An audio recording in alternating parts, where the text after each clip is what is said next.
Ayu. Baik, adapun materi pertama mengenai pengertian hak atas kekayaan intelektual.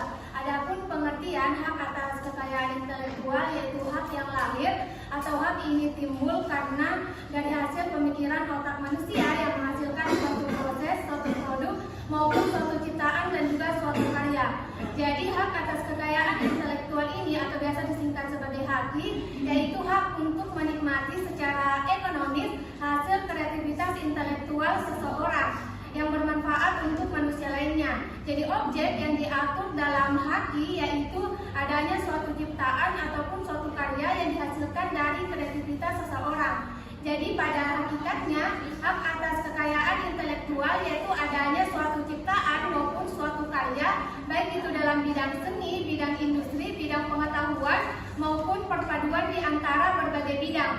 Selanjutnya yaitu mengenai bahwa hak atas kekayaan intelektual yaitu hanya hak yang diberikan kepada seseorang yang menghasilkan suatu ciptaan maupun suatu karya baik itu sebuah tulisan, pola, gambar, penamaan, desain dan lain sebagainya. Selanjutnya mengenai klasifikasi dari hak atas kekayaan intelektual. Jadi menurut WIPO atau World Intellectual Property Organization menyatakan bahwa terdapat dua klasifikasi dari HAKI. Yang pertama yaitu hak cipta dan yang kedua yaitu hak industri. Adapun yang akan saya jelaskan yaitu mengenai hak cipta. Jadi hak cipta menurut pasal 1 Undang-Undang Nomor 19 Tahun 2002 tentang hak cipta menjelaskan bahwa yang dimaksud dengan hak cipta itu adalah sebuah hak eksklusif untuk pencipta atau penerima hak untuk mengumumkan atau memperbanyak ciptaannya atau memberikan izin dari itu dengan tidak mengurangi pembatasan peraturan perundang-undangan yang berlaku. Nah, di mana hak cipta ini dikatakan sebagai hak khusus? Kenapa bisa dikatakan sebagai hak khusus? Karena hak cipta hanya diberikan kepada seseorang yang menghasilkan suatu ciptaan dan orang lain tidak boleh semena-mena menggunakan hak cipta. Selanjutnya yaitu tujuan dari hak cipta. Jadi hak cipta memiliki tujuan untuk melindungi hak cipta itu sendiri, memberikan penghargaan dan dukungan kepada pencipta. Karena tentunya untuk membuat suatu ciptaan atau membuat suatu karya membutuhkan waktu yang banyak, tenaga dan juga keahlian yang semua orang mungkin tidak bisa melakukan hal tersebut. Maka dengan adanya hak cipta ini memberikan perlindungan kepada pencipta dan memberikan penghargaan kepada mereka. Demikian dari saya kembalikan ke moderator. Baik, selanjutnya materi kedua saya persilakan kepada Saudari Diasa Putri Ramadhani.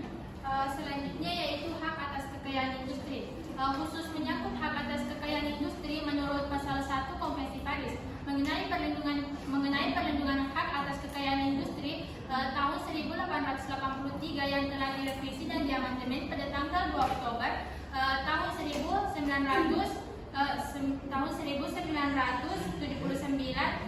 yang biasa disebut Konvensi Paris. Perlindungan hukum atas kekayaan industri meliputi yang pertama itu ada paten. Hak paten adalah hak eksklusif yang diberikan oleh negara kepada inventor. Inventor adalah seseorang yang secara sendiri atau beberapa orang yang secara bersama-sama melaksanakan invensi. Invensi adalah ide inventor yang dituangkan ke dalam suatu kegiatan pemecahan masalah. Jangka waktu hak paten menurut Undang-Undang Nomor 8 Undang-Undang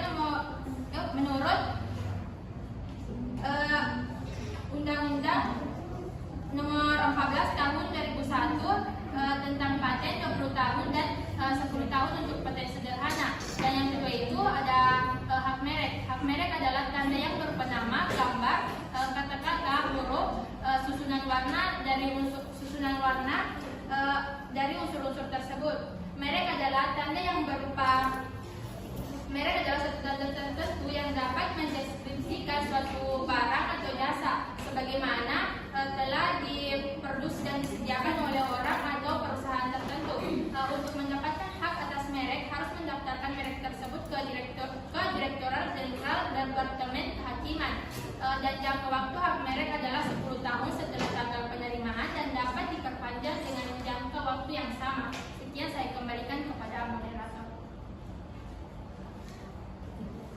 Baik, selanjutnya saya persilakan kepada Saudara Ferguson Putra. Baik, terima kasih atas kesempatan yang telah diberikan. Adapun materi yang saya ingin indikasi geografis atau indikasi asal.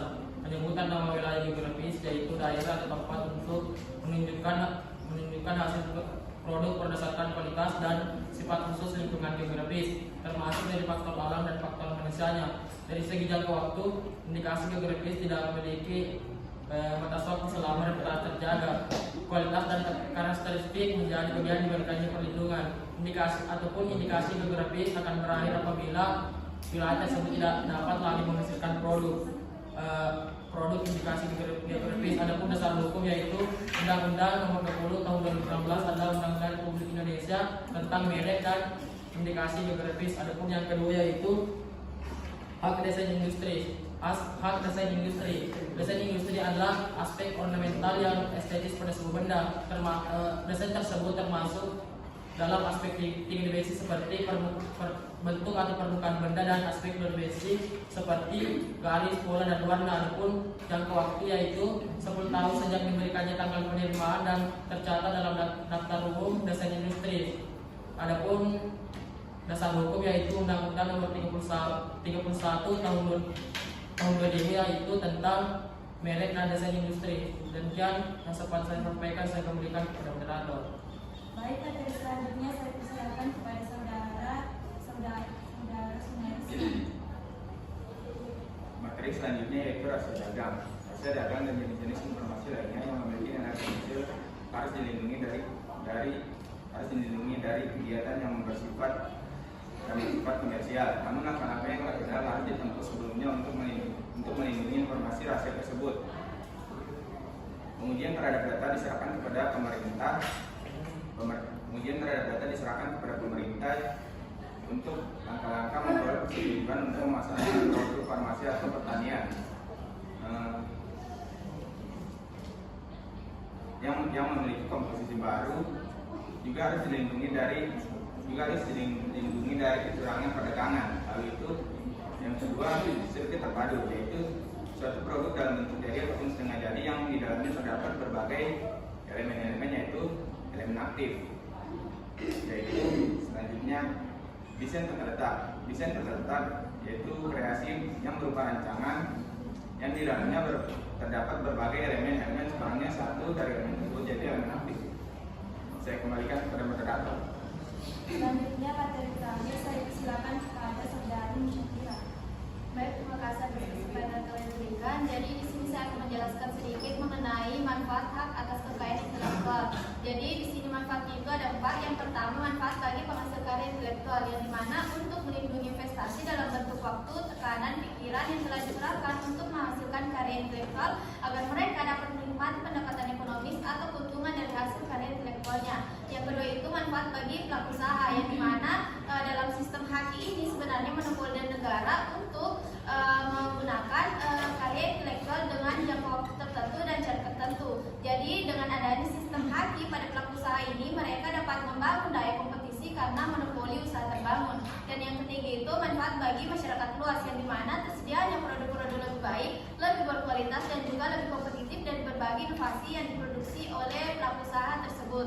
Dan yang terakhir itu manfaat bagi negara, yang dimana dapat menstimulasi lahirnya atau terjadinya adu penemuan, inovasi atau kreasi yang mendukung pertumbuhan perekonomian nasional. Contohnya itu pada negara Jepang, yang dimana setelah terjadinya perang dunia yang menghancurkan negara tersebut, pemerintah Jepang mengeluarkan satu regulasi yang dimana itu melarang untuk mengimpor barang-barang baru, yang tujuannya itu untuk apabila ada barang yang rusak, maka mereka akan berusaha memperbaiki barang tersebut, dan apabila mereka dapat memperbaiki barang tersebut, maka mereka akan mengetahui bagaimana cara untuk memperbaiki barang dengan lebih baik, dan dengan begitu maka akan tercipta inovasi-inovasi baru.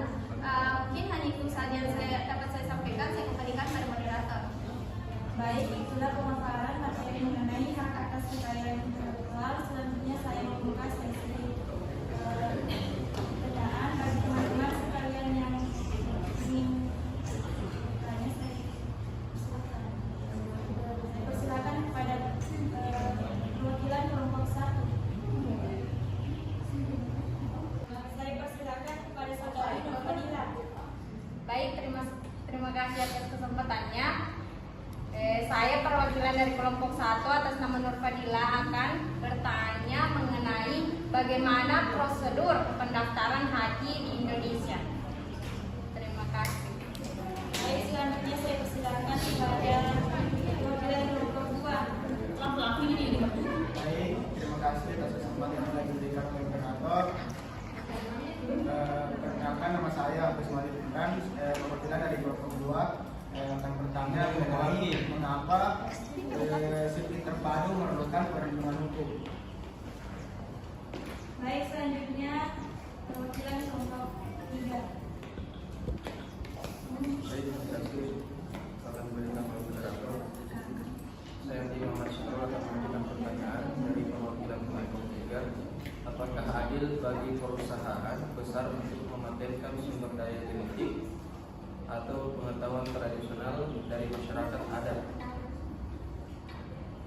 Selanjutnya perwakilan kelompok 5.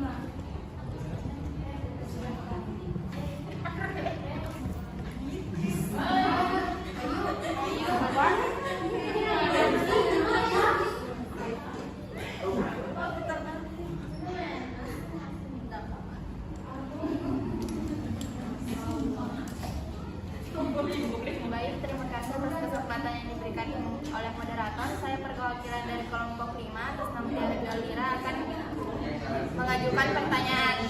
Adapun pertanyaan saya yaitu apa strategi hukum yang paling efektif untuk memerangi distribusi barang palsu atau tiruan yang melanggar haki di pasar internasional? Terima kasih.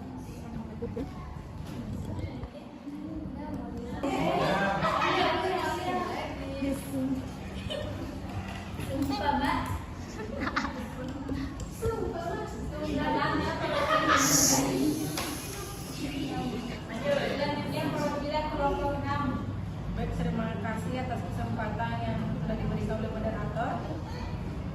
Adapun pertanyaan saya, apakah sistem haki saat ini sudah cukup efektif dalam melindungi kreativitas dan inovasi di era digital? Saya atas nama Alia Rianti, perwakilan dari kelompok 6.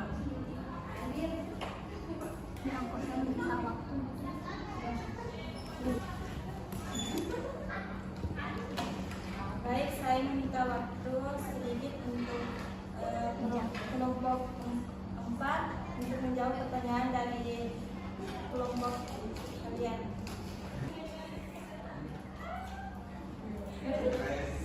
Baik, saya persilakan kelompok 4 untuk menjawab pertanyaan dari masing-masing kelompok. Saya persilakan kepada saudara Ferdi untuk menjawab pertanyaan dari saudari Fadila. Baik, terima kasih atas kesempatan yang sudah diberikan oleh moderator. Ada pertanyaannya yaitu bagaimana prosedur pendaftaran haji di Indonesia.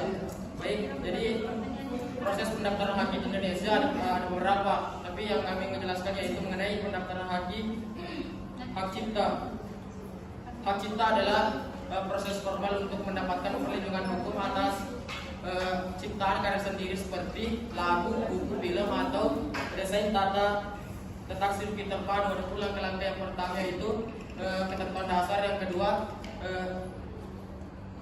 buat dokumen pendukung, yang ketiga cari informasi registrasi, yang keempat isi formulir pendaftaran, yang kelima bayar biaya administrasi, dan yang keenam tunggu proses verifikasi, dan yang terakhir yaitu terima surat pengakuan. Demikian saya kembalikan kepada moderator.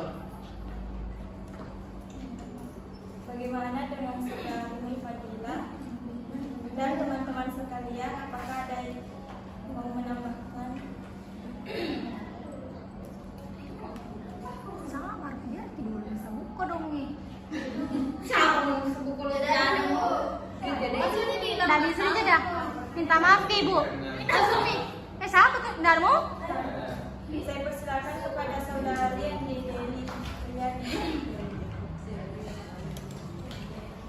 Baik, adapun tambahan kan itu pendaftaran haki prosesnya itu beragam. Adapun di sini saya menambahkan itu adapun bisa melalui secara online, yaitu dengan mengunjungi situs hakcipta.digip.go.id.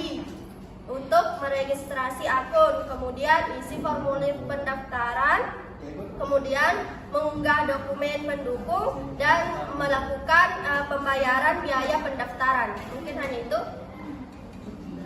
Kembalikan kepada moderator.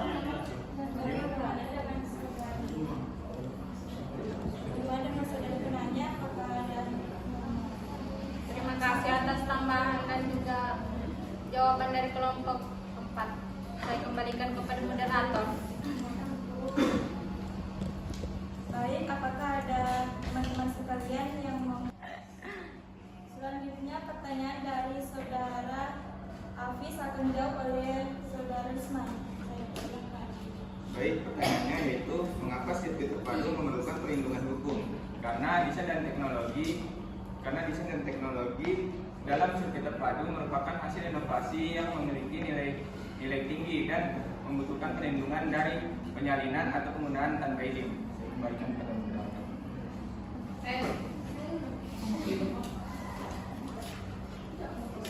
Baik, apakah ada teman-teman sekalian?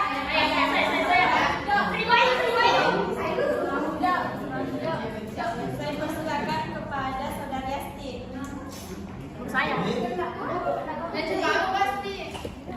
Baik, perkenalkan nama saya Asti akan menambahkan jawaban dari saudara Hafiz, yang dimana pertanyaan itu mengapa sirkuit terpadu memerlukan perlindungan hukum. Perlindungan hukum terhadap sirkuit terpadu diperlukan untuk mencegah pelanggaran hak kekayaan intelektual atau HKI dan melindungi inovasi. Terdapat pada Undang-Undang Nomor 32 Tahun 2000 memberikan hak eksklusif kepada pemilik desain untuk mencegah penggunaan tanpa izin serta menetapkan sanksi bagi pelanggar. Perlindungan ini juga mendukung daya saing industri dan menciptakan iklim yang kondusif bagi inovasi serta menjaga kepentingan ekonomi pemilik bersama. Demikian dari saya kembalikan kepada moderator. Baik, apakah ada teman-teman sekalian yang ingin menambahkan? Saya persilakan kepada saudara Desti. Perkenalkan, nama saya Disa Desti. Di sini saya akan menambahkan jawaban. Perlindungan hukum untuk sirkuit terpadu itu diatur dalam Undang-Undang Nomor 32 Tahun 2000 tentang desain tata letak sirkuit terpadu. Nah, perlindungan hukum untuk DTLST ini memberikan hak eksklusif kepada desainer. Yang pertama itu menjaga eksklusivitas inovasi. Terus yang kedua itu memanfaatkan potensi ekonomi dari karya. Terus terakhir itu menggunakan, memasarkan atau memberikan izin kepada pihak lain untuk menggunakan desain. Itu saja, saya kembalikan kepada moderator. Baik, saya kembalikan kepada saudara penanya. Apakah terima.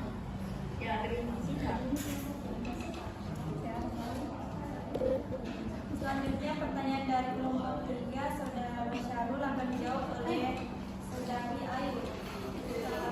Baik, adapun pertanyaan dari saudara Syarul yaitu apakah adil bagi suatu perusahaan besar untuk mematenkan tentang sumber daya dari masyarakat adat. Jadi jawaban dari hal ini bahwa tidak adil bagi haknya untuk masyarakat adat, karena selalunya perusahaan besar itu dalam memberikan suatu hak paten terhadap suatu tanah yang memiliki masyarakat adat, seringkali bahwa masyarakat adat ini dirugikan dengan adanya perusahaan besar ini, karena seringkali perusahaan besar itu tidak memberikan izin terhadap masyarakat adat, dan masyarakat adat juga tidak memberikan izin untuk perusahaan besar untuk mematenkan miliknya. Begitu juga mengenai keberuntungan, di mana kerap kali keberuntungan dalam hal ini masyarakat adat seringkali tidak mendapatkan keuntungan yang didapatkan oleh perusahaan besar, sedangkan perusahaan besar yang bukan miliknya dia semena-mena dan mendapatkan keberuntungan yang banyak daripada masyarakat adat itu sendiri.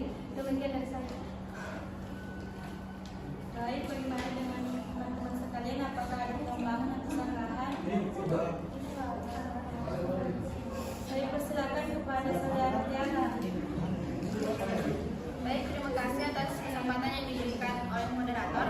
Sedikit tambahan, mengapa hal ini bisa dianggap tidak adil karena terdapat beberapa faktor. Yang pertama, pemanfaatan tanpa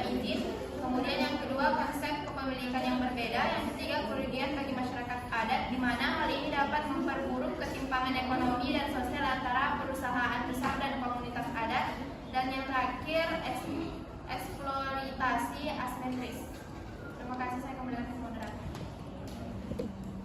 Baik, selanjutnya teman-teman sekalian yang saya menambahkan, saya persilakan kepada saudara Aksa. Terima kasih atas kesempatan yang saya diberikan oleh moderator. Di sini saya akan menambahkan jawaban. Adil atau tidaknya bagi perusahaan besar untuk memanfaatkan sumber daya genetik atau pengetahuan tradisional dari masyarakat adat.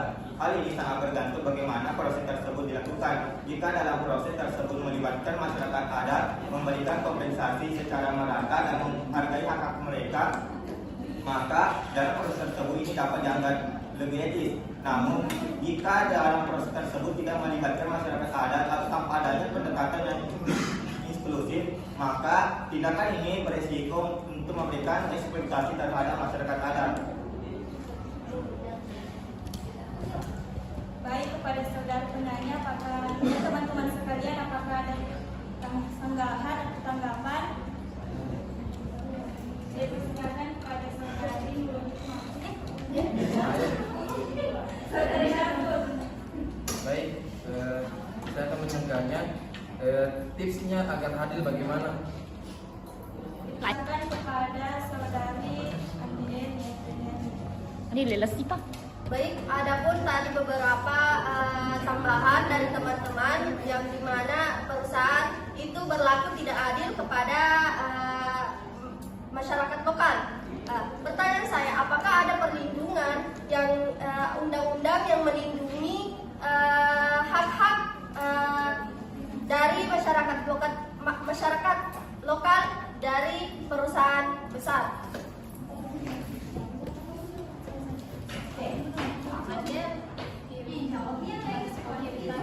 Baik, saudari Aiba akan menjawab sanggahan dari saudari Syahrul. Baik, adapun tips untuk adil di antara perusahaan besar dan juga masyarakat, tentunya yang pertama yaitu diperlukan adanya komunikasi yang baik antara perusahaan dan juga masyarakat adat. Jadi perlu komunikasi di sini, jangan sampai ada pertengahan-pertengahan yang membuat masyarakat adat itu merasa dirugikan oleh perusahaan besar tersebut. Kemudian harus ada juga partisipasi aktif dari masyarakat adat. Jadi masyarakat adat tidak boleh hanya diam mengenai perusahaan besar yang datang dalam hal itu. Jadi masyarakat adat dalam sini harus aktif. Demikian. Bagaimana dengan saudara Syahrul, apakah menerima jawaban dari saudari Ayu? Baik, saya terima. Baik, apakah ada teman-teman sekalian yang menambahkan? Saya mendengar. Saya persilakan kepada saudara Esti. Baik, terima kasih atas kesempatannya. Di sini saya akan menambahkan pertanyaan dari menambahkan jawaban dari saudari Musyakira, yaitu ada penjawabannya, yaitu Undang-Undang Paten Nomor 13 Tahun 2016 yang menekankan prinsip akses and benefit sharing dan prior informed consent untuk melindungi hak masyarakat lokal. Namun masih ada tantangan dalam implementasinya seperti kurangnya database dan pemahaman masyarakat mengenai potensi biopiracy. Sekian dari saya kembalikan kepada moderator. Bagaimana dengan saudara penanya, apakah menerima jawaban dari teman-teman? Baik, terima kasih atas jawaban dari teman-teman, saya terima.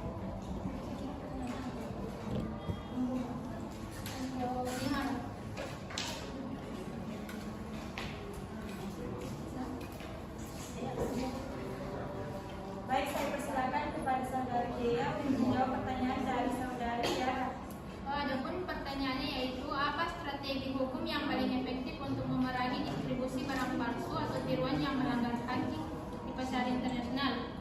Strategi hukum yang paling efektif untuk memerangi distribusi barang palsu di pasar internasional yaitu yang ada kerjasama internasional, dan yang kedua itu regulasi e-commerce, yaitu untuk mengimplementasi suatu keaslian produk dan identitas penjual, dan yang ketiga itu ada penegakan hukum yang kuat, yaitu untuk memperkuat undang-undang dan sanksi terhadap pelanggaran hakim, termasuk tindakan cepat terhadap terhadap barang palsu. Dan yang keempat itu ada pendidikan konsumen, yaitu meningkatkan kesadaran publik terhadap bahaya barang palsu dan cara mengenali produk yang asli. Sekian saya kembalikan kepada moderator.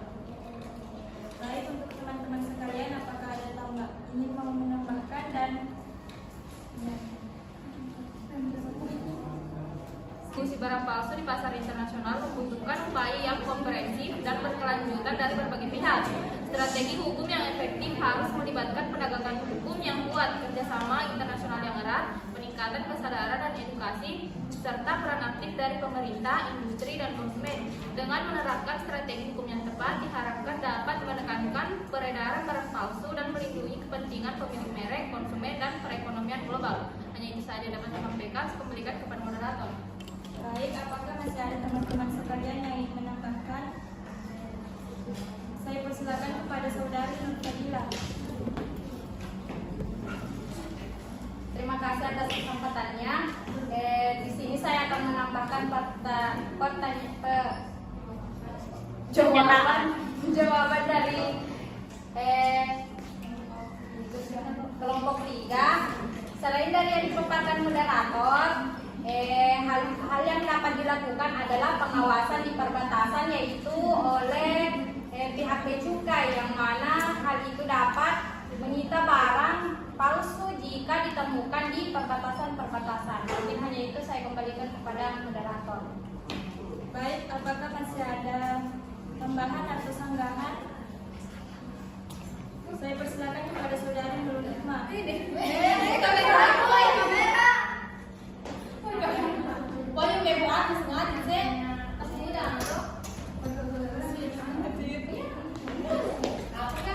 Baik, terima kasih atas kesempatan yang diberikan kepada saya.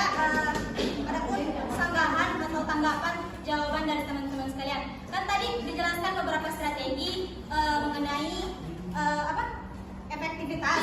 Nah, bagaimana jika perpindahan wilayah ke negara lain? Apakah ini strategi tetap dilakukan atau ada strategi lain? Baik, demikian dari saya kembalikan.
Saya persilakan kepada saudara Ferdi untuk menjawab sanggahan dari saudari Nur.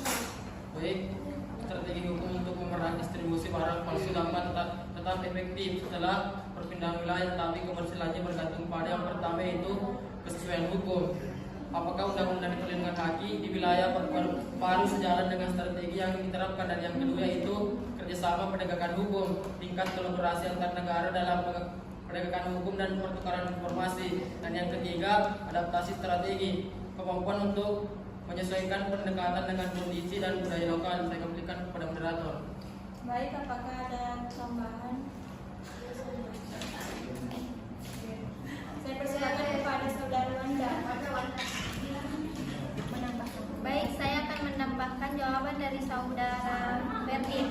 balik ke draft tuh.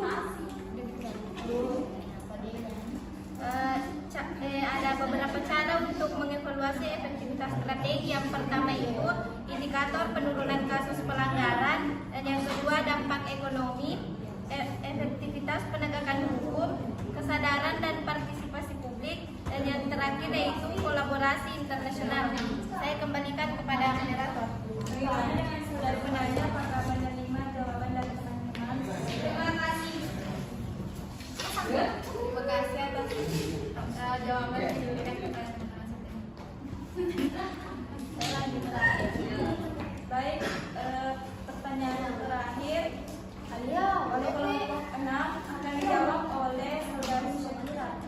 Baik, jadi pertanyaan saudari Alia, apakah sistem HAKI saat ini sudah cukup efektif dalam melindungi kreativitas dan inovasi di era digital?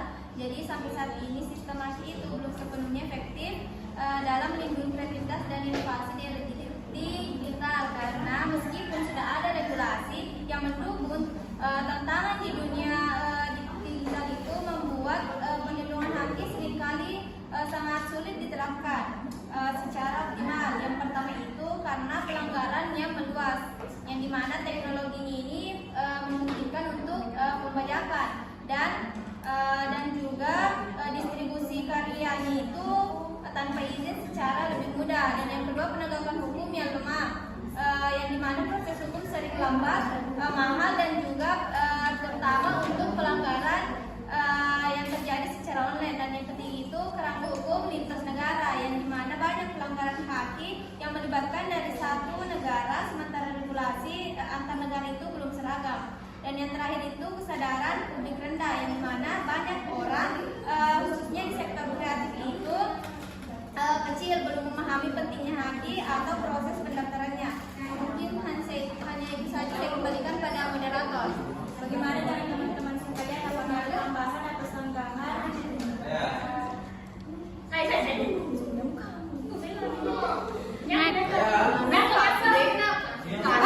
Kasih dulu Ica.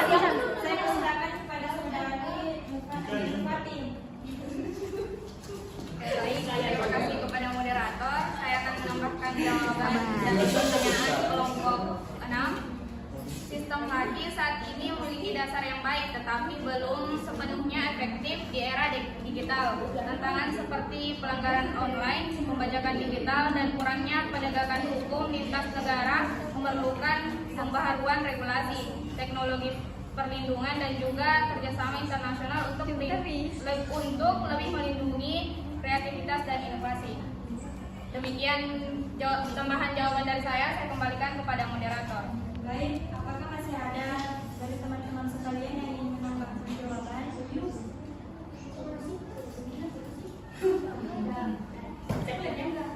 Ican. Saya persilakan kepada saudara Ican. Baik, terima kasih atas kesempatan yang telah diberikan kepada adapun masalah dalam merger ataupun akuisisi, yang pertama itu mengenai operasional yang buruk, perhitungan sinergi yang tidak realistis, kehilangan talent teknisi, ketidaksesuaian sistem dan infrastruktur, perbedaan tujuan strategis serta hambatan dalam regulasi. Baik, itulah tambahan dari saya kembalikan kepada moderator. Baik, apakah ada teman-teman sekalian yang ingin menambahkan atau menyanggah? Saya persilakan kepada saudari Wahyu. Baik, terima kasih atas kesempatan yang diberikan moderator. Langsung saja, apakah ada solusinya terhadap permasalahannya? Solusinya apa? Dari apa tersebut? Itu ditanya. Solusinya banyak. Solusi apa, Cok? Apa pertanyaannya? Apakah ada solusinya kan? Baik, saya persilakan kepada perwakilan kelompok 5 dan saudari Nurul Walia untuk menambahkan jawaban dari pertanyaan kelompok 6. Baik, terima kasih atas kesempatannya. Adapun solusinya yaitu yang pertama melakukan pembaharuan regulasi, di mana pemerintah harus memperbaharui undang-undang HAKI agar sesuai dengan perkembangan teknologi dan model bisnis baru.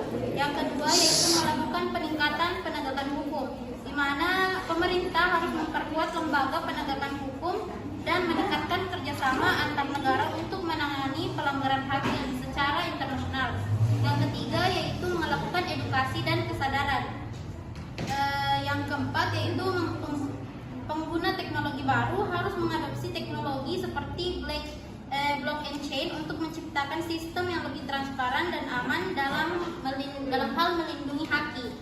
Saya kembalikan lagi kepada moderator. Baik, saya kembalikan kepada saudara penanya. Apakah menerima jawaban dari saudara? Baik, apakah tapi menurut pemateri sendiri apakah solusi tersebut terbilang efektif atau tidak? Baik, adapun solusi yang diberikan oleh saudari Nurul Awalia menurut pandangan saya sudah dapat efektif karena ini adalah salah satu upaya yang yang diperlukan agar lebih efektif. Ibu minta maaf. Baik, terima. Next. Kembali nih ke Alia. Jangan berisi lagi sampai subuh. Saudari Alia, apakah menerima jawaban dari teman-teman sekalian? Tutup dulu, sabar. Sabar. Senyum gitu deh. Tutup nih.